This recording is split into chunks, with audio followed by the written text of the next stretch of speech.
Hey guys, Ramsey here. Welcome to another video. Today we have a special episode for you guys. It is going to be a Father's Day 2024 video, and I must admit, this is becoming a little bit of a tradition, a movement at Channel Ram, if you will, because now this is the third Father's Day video I have done. The first video included both vintage and niche, although it was heavily weighted towards the vintage realm, because I think that's how Dad should smell. Just my personal opinion growing up. I'm in my late 30s, and those were fragrances that I thought would smell amazing on Dad for Father's Day. The second video I did all vintages. So I took out even the couple niche that I included in there. Now we're going to go back to the original setup. There's some niche fragrances in here, but all of the niche fragrances that I've included, I think, have a vintage tilt, even on the first two videos. The other thing I've done is I have not repeated any scent. Now, there are different versions of a scent that I've included, but there are no repeats of the same fragrance, okay? So I'll talk a little bit about that as the video goes on. But if you want some more recommendations and you're into this kind of video format where we talk about lists and stuff like that, and I show off a lot of fragrances, go watch my previous Father's Day videos for Dad. If you just search Father's Day Ramsey, it'll come up, okay? And there were two of them, one from 2022, one from 2023. Now we're going to do 2024. So this is going to be 15 fragrances for Dad, unranked. By the way, very similar to last Father's Day. Funnily enough, my dad is going to be flying back from Jordan today. And so I love you, Dad. I hope you have a safe trip. And thank you for being the best father in the world. And so, yes, here we go. And of course, I get to have a great Father's Day with my daughter this weekend. We had donuts for Dad at her school. It was great. So very excited about Father's Day 2024. So let's do Scent of the Day first. Scent of the Day actually is a fragrance that showed up on one of my previous lists. So it was on one of the first two videos that I did, all right? And the fragrance came out in 1981. It's actually, for me, one of my, well, did it actually come up on one of my previous videos? Maybe I missed it and it did not. Let me see. Because if it didn't, I'm going to include this as maybe like a, I'm going to include this as like a, I got the list here. I'm not seeing it. So, yeah, I'm going to include this as like a honorable mention, let's say, for Dad, because this is a great Father's Day fragrance as well. It easily could be on the list. And I want to do a full review of it. I remember talking with my brother Rich Mitch when he first started his channel and saying, man, there are no reviews of YouTube on this. Like, you have to jump on doing a review. You'd be like an exclusive review. And he did a review of it, and I'm going to try to review it as well, although I'm way, way late to the party. But this is from 1981. This is Calvin, the original Calvin cologne by Calvin Klein Cosmetics. Yeah, Calvin Klein Cosmetics. You can see right there on the bottom. This juice is very, very special because it blends, I think, some sort of ideas that came before it. You know, I think you get a little bit of the leathery touches from the late 70s, which we'll talk about some leather fragrances from the late 70s in this list here. And so you get all kind of powerful notes. This is a very strong fragrance, very, very spicy, very green from the beginning. You get mugwort, which is sort of this slightly woody, green, herbaceous-like smell, mixed with citruses. The opening is very, very vibrant and fresh, but heavy, if that makes sense. So there's lots of heavy notes that hit your nose immediately. Cinnamon leaf, tarragon. It has that anise-like smell of Azzaro Poron from the late 70s, but it also has some of the leathery touches from some of the fragrances from the late 70s as well. And a huge slug of oak moss, the biggest slug of oak moss in any Calvin Klein fragrance, in my opinion. So it comes across as very earthy and textured. There's deep, rooty vetiver in here. But then to offset that, or to counterpoint that, which someone told me is a proper fragrance term, there is this floral chamomile and neroli note, which adds this laid back sort of refreshment to the fragrance. Like, it's powerful, it's strong, it's a man who stands on his own two legs, on his own 2 feet, but there's kind of this laid back and chill aspect once you get past the rocky, hard exterior, right? That's how the fragrance wears. It's beautiful. My favorite Calvin Klein fragrance, I think, for men. And if you take a look, this is an old bottle that I very luckily sourced at a very, very reasonable price. And look at the price tag on the top from the old days. $15 is what that says. I assume that's it, that it wasn't $150 back in the day. So $15 is what this sold for.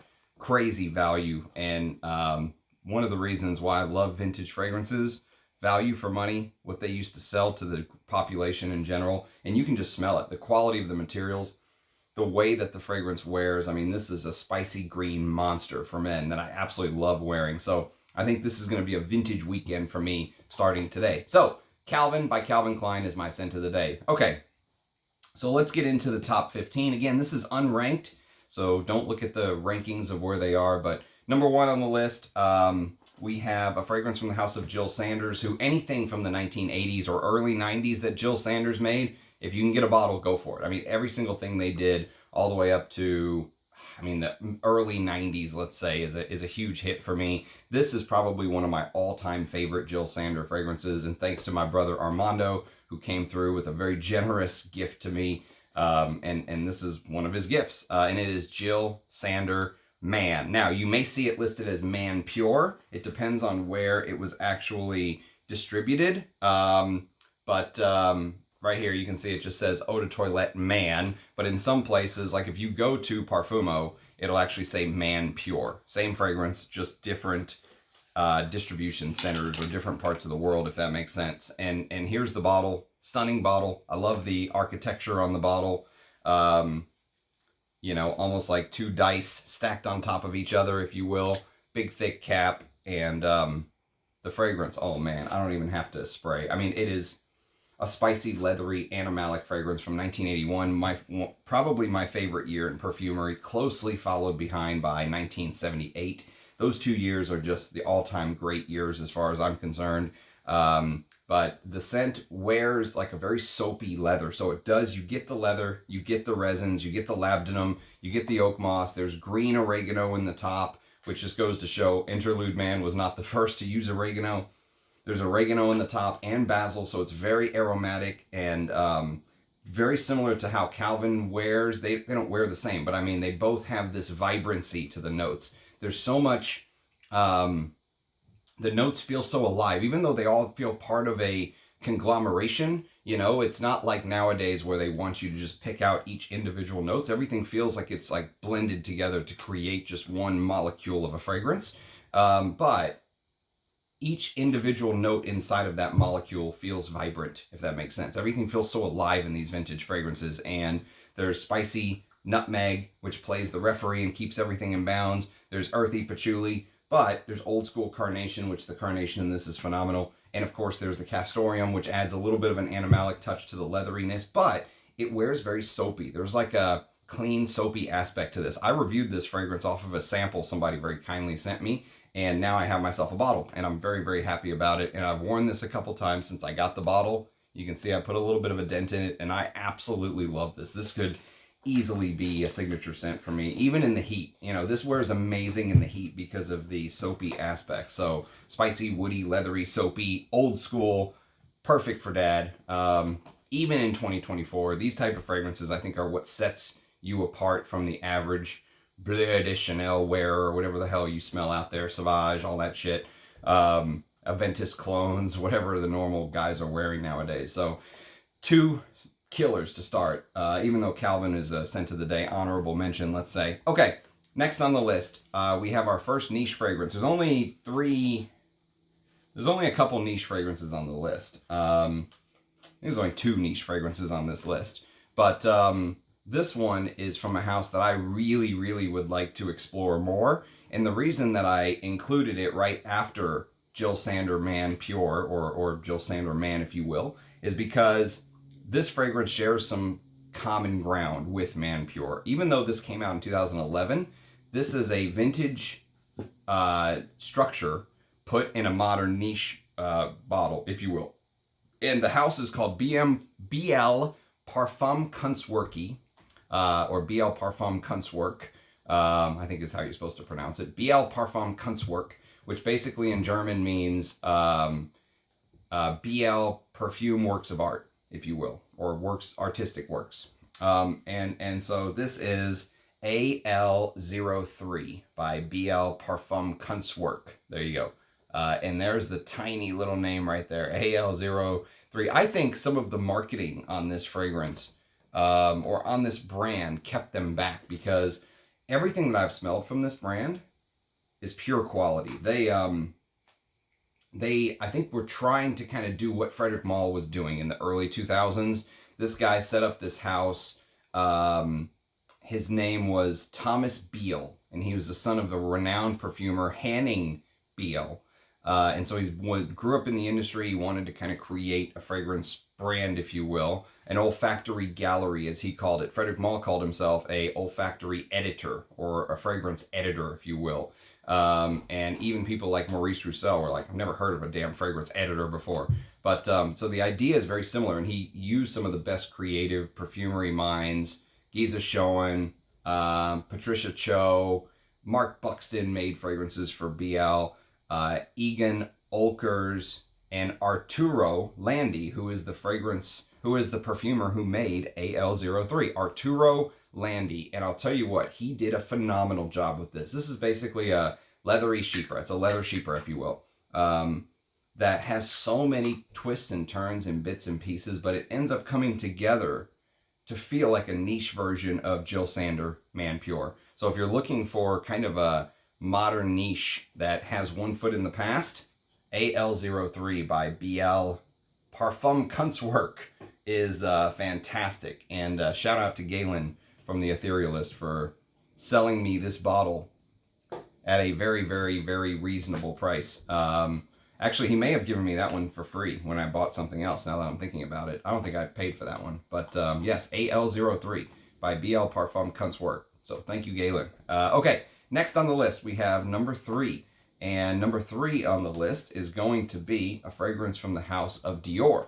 And this is one that many of these you may have heard me talk about on the channel over the years. But this is one that is one of my favorite fragrances of all time, by one of the perfumers that, if I could pick 1 or 2 perfumers to keep going, to not stop, to continue creating these scents, if you will, for us to enjoy, right?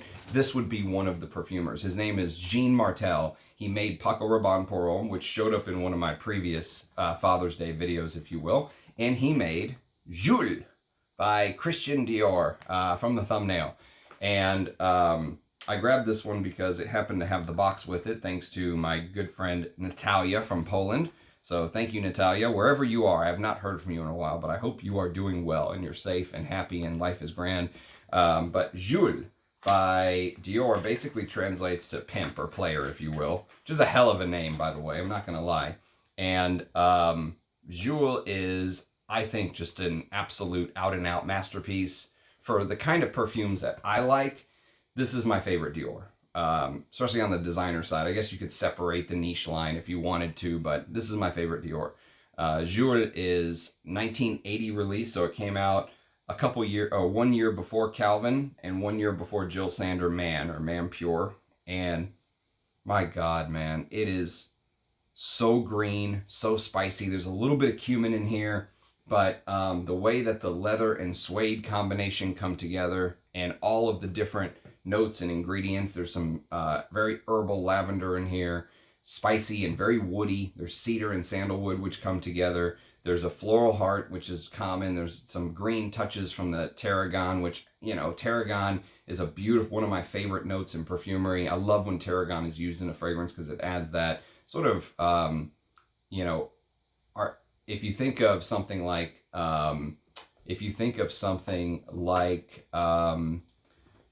Azzaro pour Homme, which is right here. Azzaro pour Homme had a note of anise in it. And anise, this took off so heavily that so many fragrances started to use anise. Well, tarragon gives you a little bit of that anisic-like feel with a little tint, a little bit of a different tint, a little green touch, if you will. There are different types of tarragon, believe it or not, which can smell different. But here, I love the tarragon, the lavender, but it's that leathery, you know, pungent, leathery, animalic dry down. I would say there has to be some castoreum in here, even though it's not listed. Castoreum and leather with some amber and, of course, oak moss. This is 1980 after all. Spicy, woody, just brilliance to me. So Dior Jules. They do still sell this in the new bottle, but I hear, and again, I've never smelled the new bottle, but I hear from sources I trust that it is not what it used to be. That it's been heavily reformulated for the worse, which is common. Okay, so next on the list we have, continuing with this green leather trend. I'm trying to maybe bunch these together in ways where they have some connections, and I have an entire series on the channel called Fragrance Connections. Again, if you just search Fragrance Connections Ramsey, you'll find it. I've done 2 or 3 videos on fragrance connections that I think are pretty good. But this is another green leather, but much more smoky, and it's also from 1980, again, for Vintage Dad. And this is called Jacomo de Jacomo. And this is actually a tester bottle. That's why it looks like it's in a hairspray bottle or something. But the notes are on the back. And you can see it's from the greatest little perfume shop in the world, Enchanté Perfumes. And so cardamom, galbanum, lavender, rose, mousse de chine, cumin, patchouli, geranium. And I have a newer bottle of this as well, Shite. So scratchy. The smoke accord is nothing like this. It's the new version of this is not worth your time, in my opinion. But the vintage, if you can get the one with the blue writing on it, whether it's a tester or whether it's an actual bottle, go for it. It's cardamom, like I said, galbanum, lavender, clove, caraway, cinnamon, geranium, rosewood, oak moss, patchouli, and it has this burnt rubber-like smell, accord, but it comes through beautifully in the vintage, so much more well blended. The material smells so much higher quality. Christian Mathieu is the perfumer, and this is from 1980, so you know you're going to get a heavy wearing experience. This is amazing. I love the spices and the smoke in here, very earthy. And that takes us to the final niche on this list. And again, staying with green, smoky leathers, if you will. Unfortunately, this is discontinued. Many of these that I'm showing are discontinued, by the way. The Jil Sander Man, the Calvin, the Jules is, for all intents and purposes, the vintage is discontinued. The Jacomo, you can still buy the new one, but the vintage is discontinued. And this one is totally discontinued, according to Parfumo, which I think is a shame. But to be fair, Mona di Orio, who's the house, did say that if it ever got to the point where they needed to reformulate a fragrance for the worse, they would discontinue it rather than reformulate it. So I guess I have to kind of give them a salute for that take, you know, not just putting out a fragrance that was subpar. But this is the original bottle of Mona di Orio's Cuir. I believe it was A2 who very kindly sent me this as a gift. And this is such a beautiful bottle. I would love more of these original bottle Mona di Orios. The cap is supposed to be reminiscent of a champagne cork. And when you open it, it gives you that pop because it was supposed to be a celebration every time you open her fragrances. So even the new one is good. The first time I smelled the new one, I thought it was a little bit astringent and camphoraceous, and I didn't care for it as much. When I tried the vintage and let some air get in my newer bottle, any bottle you can get is good. Don't worry about the vintage, but I like the vintage presentation better. If I had a choice, I would go for this. And it's leather, absinthe, which is that green liqueur, Apopanax, cardamom, castoreum, and Cade juniper. Cade juniper is a very similar note, different from juniper berries. Cade juniper adds a little bit of this smoky type aspect. It's similar to Portrayal Man, which is right there. And there's a full review on the channel of Portrayal Man if you're interested. But Mona di Orio's Cuir, one of the greatest niche leathers of all time. I've really come around on this. I really, really like wearing this. The smoky, spicy aspect is phenomenal, and it definitely gives a sort of shout out to the past with Jacomo de Jacomo and maybe even a little bit of Jules. Just brilliant. So thank you, A2, for your generosity and kindness here in sharing. So yes, and that vintage bottle, man, there's so many Mona di Orios from the past I would love to hunt down, but they are unbelievably expensive now. It's like people know what they have and they want a fortune for their bottles, vintage. So I'll be happy with what I have, but yes, Cuir is probably the best Mona di Orio out there. But there are some more I'll be talking about. I have samples of, there's a myrrh that she did, which I really like. So you'll be hearing more about the house soon. Okay, and this is the next one on the list, is going to be, this is number 6 on the list, okay? And this is the one where I showed a different concentration on a previous video, but this is such a great fragrance for Dad. I thought it would be perfect to highlight it again. This is from the house of Chanel. You cannot go wrong with Chanel. There's actually multiple Chanels on this list. There's another Chanel coming up later on, but and I partitioned them out differently for a reason. But this is Chanel's Egoiste Cologne Concentree. So the Cologne Concentree, interestingly enough, one of the reasons why Chanel did it this way, this is from 1992, is back in the day, men didn't wear perfume. They didn't wear parfum, okay? And so if you put out a fragrance that said eau de parfum, men wouldn't buy it back in the day, is the story. They would wear cologne. Men wore cologne. Well, how do you put out an eau de parfum for a man if he only wears cologne? Well, you call it something else. There could be super cologne. There could be... I've seen all different types of names out there on the market. Maybe I'll do a video on some of the weirder versions, some of the different versions that are done. Parfum de toilette, all these different ways of saying eau de parfum, basically. But this one is called Chanel's Cologne Concentree, is what they decided on.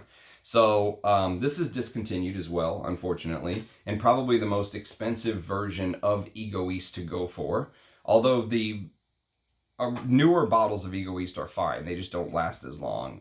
The original vintage Egoiste lasts much longer. I've got some vintage bottles that maybe one day I'll do a comparison video or something, but Rich Mitch describes this as Egoiste but more. And you know what? It's a good way to put it because,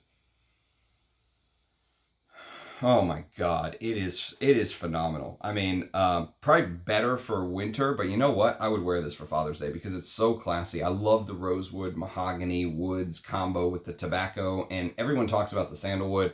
Obviously, the sandalwood is a part of the fragrance, but there's everything else that makes it up. The rose is fantastic. The rose in these Chanel fragrances is like a textbook. It's almost like textbook on how to use rose in a masculine perfume. You'll see it again in Antaeus as we come along with the list later on.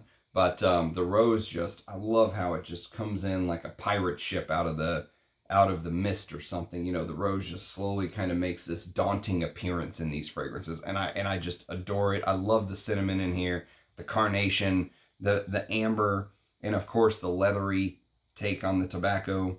What a fragrance this is. And you see I'm kind of cherishing my 50 ml bottle that I have, but Egoiste Cologne Concentree is number 6 on the list. Number 7 is a fragrance from the house of Cartier, which I think, as far as, you know, if you really twisted my arm and said, Ramsey, I want a classy scent for Father's Day. I appreciate the fact you like wearing the smokier, the more animalic, the challenging, leathery fragrances, but I want a classy Father's Day scent, right? Something that smells like sophistication and pizzazz and has that, man, you know?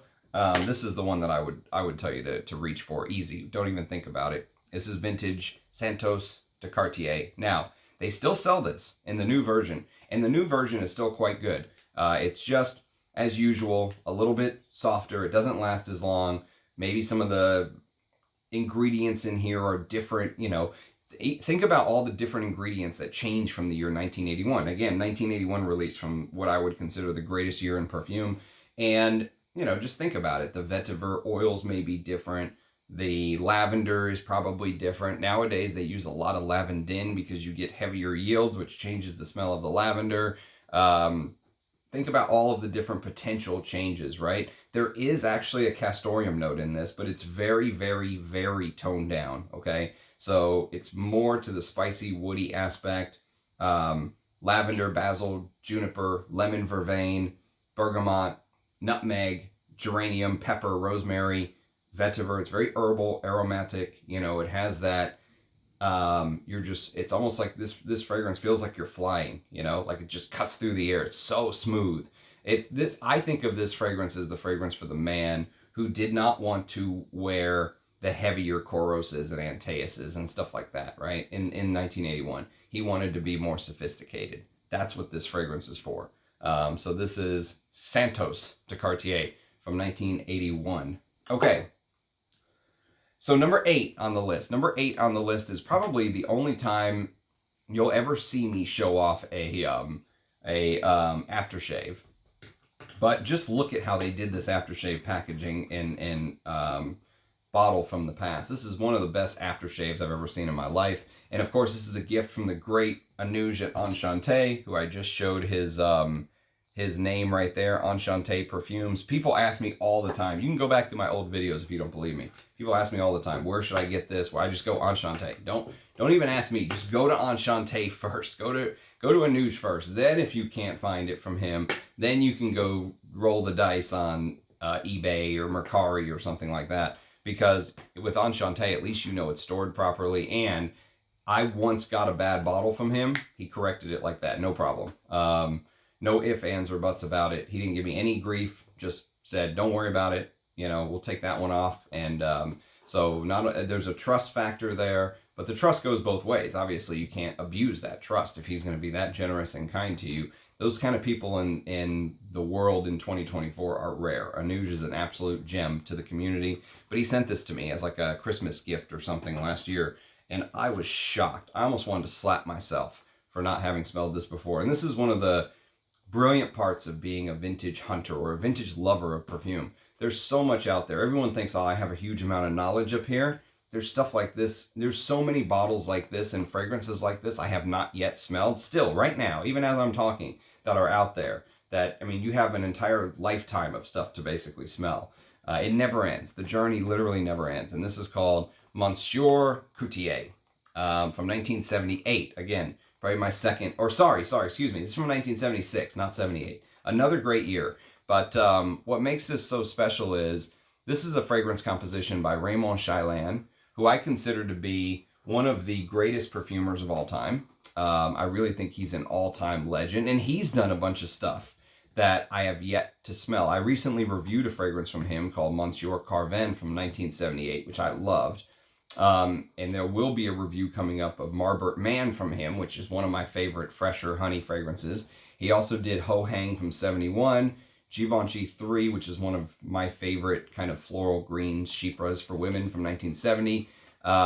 He did the original Boucheron Pour Homme from 89, and he did a fragrance called Eau de Vetiver from Vez Rocher, which is on my never-ending to sniff list. And he did Blue Marine Pour Louis by Pierre Cardin, which you will see a review of that very soon. But probably his most famous fragrance is Anai from 1978 for women, which I think I may have a sample floating around somewhere. But this of all of the Raymond Chaillan fragrances, this may be the one that just made me go, fuck, like, this is for me. This was like made for me. Monsieur de Couturier is basically spices, leather, tobacco, and this weird kind of woody earthiness. Now, look, this is an aftershave with an atomizer. How badass is that? And oh my god, I mean, the leather is so... I mean, this is the precursor to Derby and all of these 80s leathers that came after. I could easily see this being... I could see perfumers a decade later looking back at Monsieur de Couturier and going, how can we do this? How can we make something like this? And I am just blown away by this. I would love, absolutely love the Eau de Toilette version one day. The Eau de Toilette is on my never-ending wish list of fragrances, but man, just even having this puts... look, 60 proof.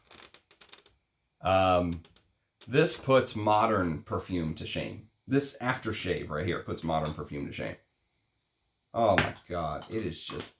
The leather is so deep and rich, and I mean, you can just almost close your eyes and feel like you're on some, I don't know, $25 million helicopter that is, you know, you're sitting in the captain's seat. And it's your seat, and, you know, the leather contours to you, and it's just awesome. I love this stuff. Absolutely love. And I don't know what the pattern is on the front, but whatever it is, Monsieur de Couturier is quite the find, and I never would have got to experience it without a Nuge. And I think it would be perfect for Father's Day. So yes, that is Monsieur Couturier from 1976. Okay, next on the list we've got 3 Guerlains back to back to back. And I showed a couple Guerlains on my previous list. We talked about Derby. Of course, Derby is one of the ultimate Father's Day. Derby and Patou pour Homme have traditionally been my 2 like Father's Day fragrances. Can't go wrong with either of those. But I also talked about Heritage, which is a top 10 fragrance for me. But these are 3 other Guerlains that work perfect on Father's Day. The first one I'm going to show you is Guerlain's Vetiver. This is the Eau de Cologne version, which is now discontinued, but even the modern Eau de Toilette you can get is perfectly fine. Guerlain does such an amazing job keeping these fragrances spicy, earthy, green cut grass, fresh skies, and then underneath that earthy vetiver roots, you know, with tobacco. And tobacco gives that sort of impression of coarseness. You know, it's not all sunny skies and green cut grass. There's some, you know, there's some depth, there's some scars underneath. It's like, you know, when you get these calluses on your hands as you get older, right? Versus a young man who maybe tries to sew or something and the needle pokes him and he bleeds all over, and the experienced man is out there sewing, needle pokes him, nothing happens, right? That's kind of how that tobacco in the base feels. It's just one of the greatest fragrances of all time. I mean, literally, I've got multiple bottles of this. It is class in a bottle. You cannot go wrong, especially in the Texas heat. Vetiver by Guerlain is an all-time great from 1959. Okay, next on the list from 1965. Oh, and the advertisement, if you're interested, go to Parfumo, look up the Eau de Cologne version of Vetiver, right? Which they actually have their own Eau de Cologne, Eau de Toilette landing page that you can go to, and look at the advertisement on the Eau de Cologne. It's a man sailing on top of the trees of like a forest, and it looks like his sort of the water that would be behind the sail, the ship, as the water is kind of rippling away, is like blending into the greenness of the trees. It's beautiful. He's shirtless. He's got his sailing pants on, just holding on, looking out at the horizon. Back when companies used to know how to do fucking advertisements. Now it's all just bullcrap, you know. And I don't even need to expand on bullcrap for those of you to know exactly what I'm talking about. Okay, next on the list from 1965, we have Abbey Rouge, and this is also an Eau de Cologne, and this is also one of the greatest fragrances of all time. Abbey Rouge is this, I mean, it's one of the most popular fragrances in France, believe it or not, but outside of France, many people don't give Abbey Rouge the love and attention, and I reviewed a fragrance from Bugatti, actually, believe it or not, from the early 90s, and it really makes me think that the guy that founded Bugatti wore Abbey Rouge as his signature scent. But it's citrusy, it's spicy, it's got that rosewood, which for me, rosewood is like a pure love. My mother used to have this sort of rosewood rosary, I guess you could call it, from the Holy Land, and she used to make me pray it every Easter. And that smell of rosewood is like ingrained into my head. I absolutely adore rosewood. Many fragrances that you might think I would hate, like Oud Wood, for example, by Tom Ford, because of the rosewood, I absolutely love it. And this is an example of probably one of my favorite uses of rosewood, with that bergamot and lemon combination, which is so posh, you know, and it's all about the red hunting jackets that they get, I guess, once you get to like being a master hunter, from my understanding. That's where that red comes from. If you look at the advertisements of Abbey Rouge, the advertisements show kind of like the red horses and hunting, and it's all kind of tied together from my understanding. It shows riding on a horse with that red hunting jacket, where one man has it, all the other ones don't. And, you know, like reaching that kind of status, that sophisticated status. And the carnation in here, I mean, some of these fragrances we're about to talk about, the carnation is outrageous. The carnation in Abbey Rouge, along with that sort of vanillic base, which reminds you of Shalimar, like a masculine version of Shalimar. It's very rare to put vanilla in masculine fragrances up until this point. And Jean Paul Guerlain just totally broke through that door. It's mossy. It does turn slightly leathery. The vintage Eau de Cologne actually turns more leathery and a little bit more dirty. The newer version is a little bit more vanillic. I still like it though. That's the thing. I still like it. I think Guerlain does great reformulations of their classics. Slightly smoky, but I mean, here it is. Abbey Rouge, meaning red jacket, combines notes of bergamot, patchouli, vanilla, and leather. Okay, so they don't tell you very much other than it just means red jacket. I think it was like red hunting jacket, though, if I remember correctly, but I'll have to look into that. Okay, next on the list, we have the final Guerlain on this list, and this is from 1998.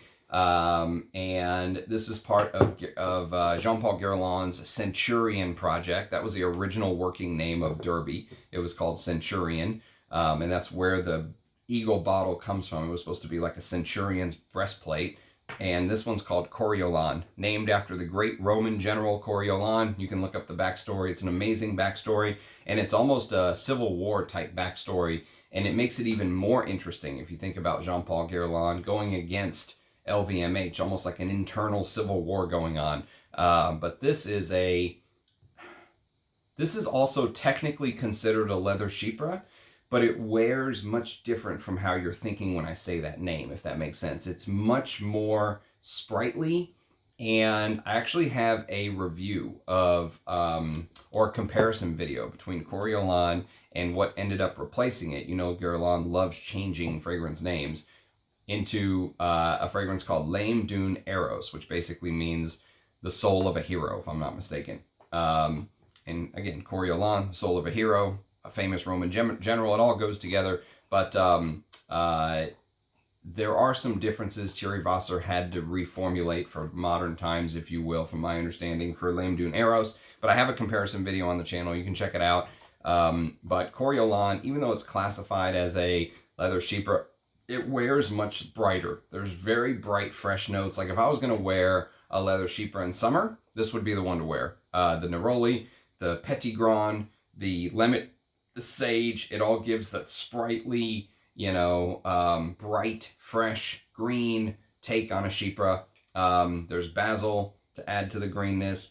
It's peppery.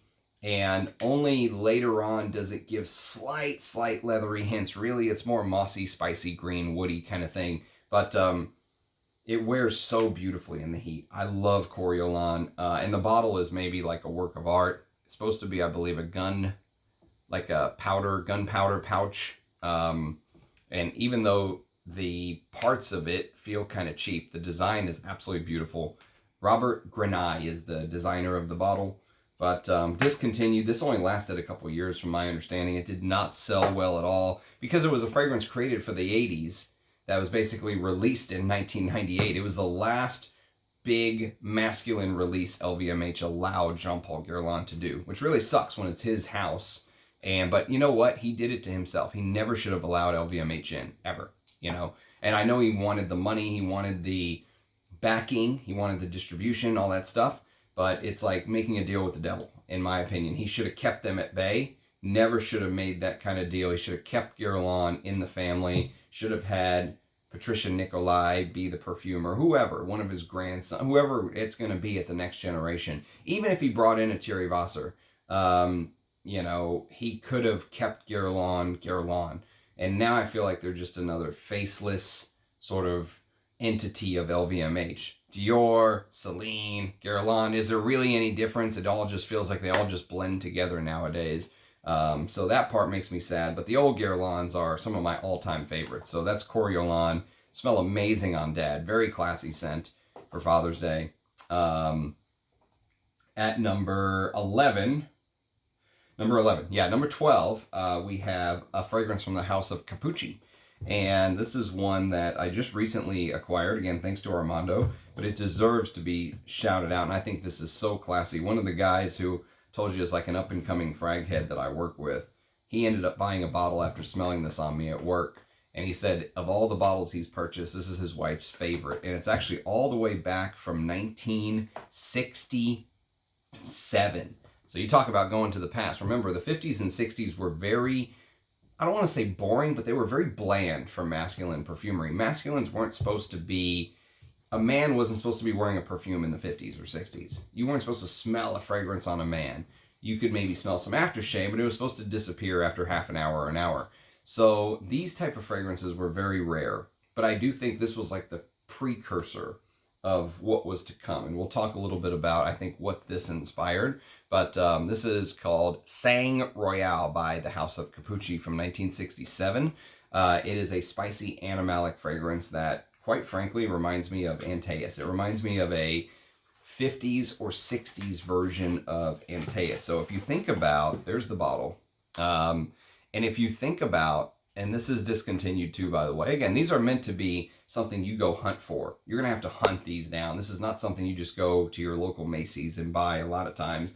The stuff that I'm talking about here, you could do it with some of it. You can go to your local Macy's and buy this. It would be the newer version. It won't be this one. But a lot of these are like little treasure hunts, which I think is most of the fun, hunting something down. Oh yeah. So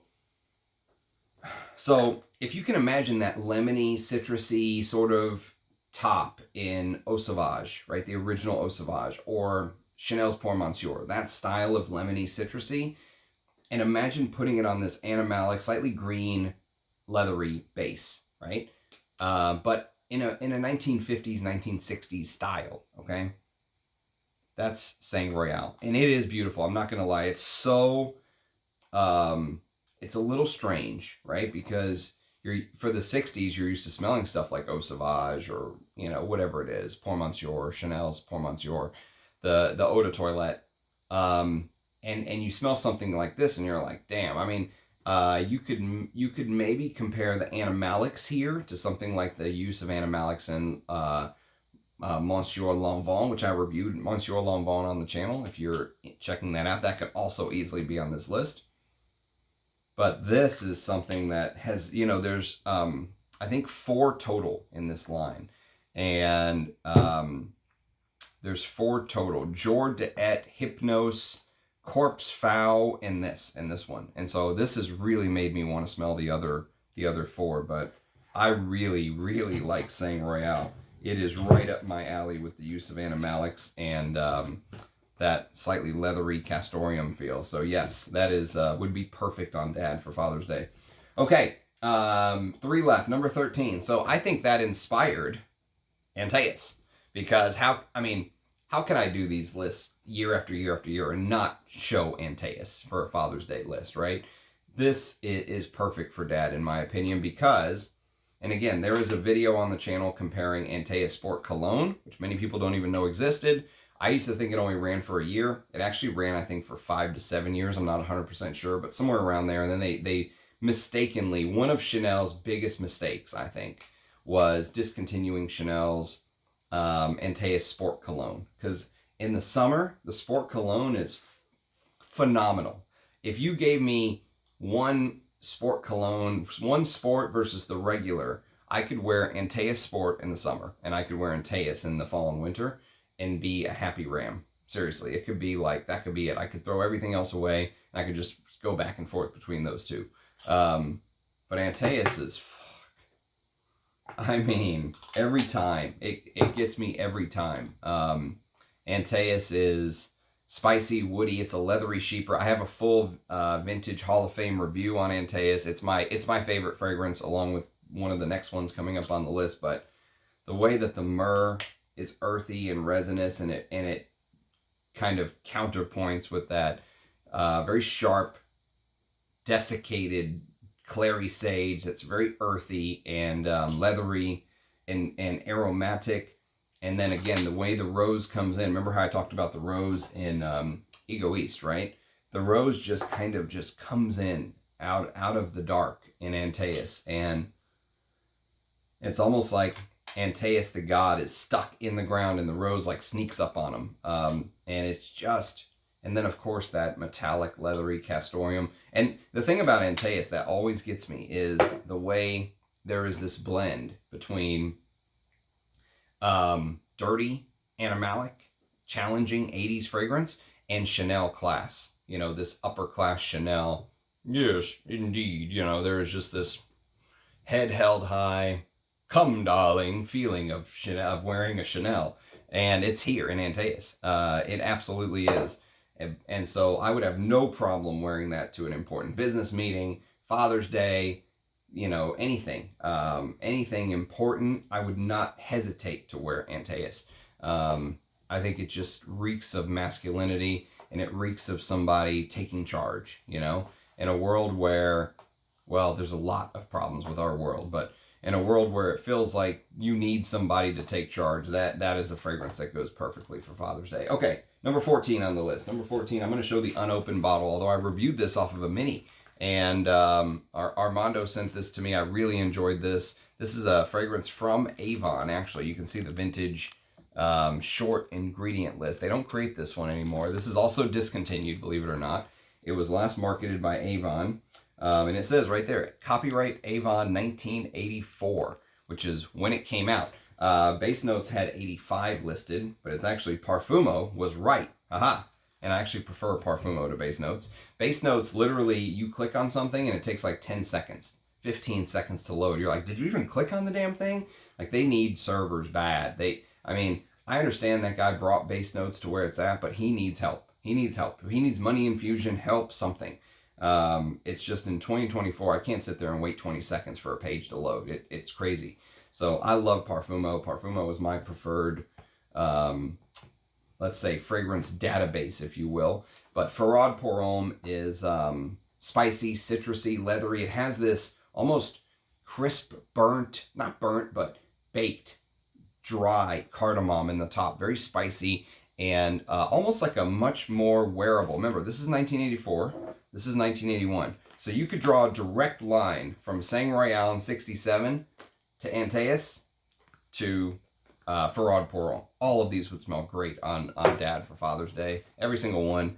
Feraud Pour Homme may be a little tougher to find, but I have a full review on the channel if you want to check it out.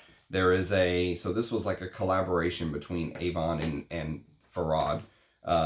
And so you can check out my review, actually, if you want to learn more about Feraud Pour Homme. But thank you, Armando, for that. I really, really appreciate your generosity. And thank you for forcing me to get my nose on some of these fragrances that I never would have been able to otherwise. Okay, next on the list, we have, it's the final fragrance, number 15. And if you know me, you know my channel, you know my taste. There is, you've probably heard this a million times, but it has not made a Father's Day list until now. This is Bel Ami.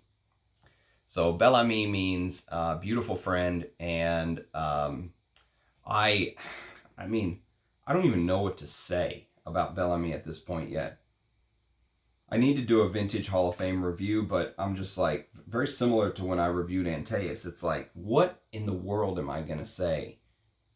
How can I put into words how I feel about Bel Ami is really the way I feel. This is a fragrance that's made for me. I mean, the leather in here is the spicy green carnation, the wood, the cedar.